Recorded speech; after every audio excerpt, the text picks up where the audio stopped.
घोटकी जी ॻोठ जलाल खान घोटो में फ़क़ीर सखी बाबा नुमाणो साईं सूफ़ी क़ादरी कलंदरी रहमतुल्लाह अलैह जो 11हों सालिनो उर्स मुबारक वॾी अक़ीदत ऐं एतिराम सां मल्हायो वियो। मेले जो इफ़्तिताह दरगाह आलिया जे सजादत नशीं फ़क़ीर सखी बाबा नूरानी साईं सूफ़ी क़ादरी कलंदरी ऐं फ़क़ीर साईं मोहम्मद शकूर शाकिर नुमाणा दरगाह आलिया ते चाद चाढ़े कयो।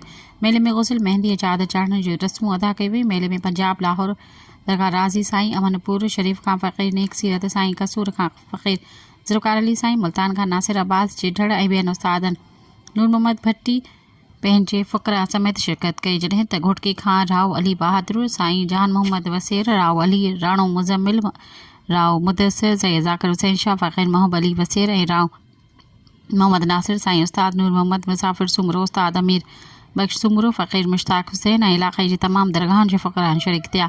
इन मौक़े ते उर्स मुबारक जी तक़रीब खे ख़िताब कंदे फ़क़ीर सखी बाबा नूरानी साईं ऐं फ़क़ीर साईं मोहम्मद शाकिर शकूर निमाणा जिन पंहिंजे ख़िताब में जिन फरमाए त सिंध सूफ़ीन जी धरती आहे। मेले जे मुंतज़मीन में फ़क़ीर बिलाल साईं अब्दुल जब्बार साईं जन्ना उस्ताद मोहम्मद परल चांडियो ॿियनि महिमाननि जी ख़िदमत में कंहिं बि क़िस्म जी कमी थियण न ॾिनी। मेले जो इख़्तिताम ख़तम शरीफ़ ऐं दुआ सां थियो जंहिं जा फ़राइज़ हाजी अकबर अली साईं अदा कया।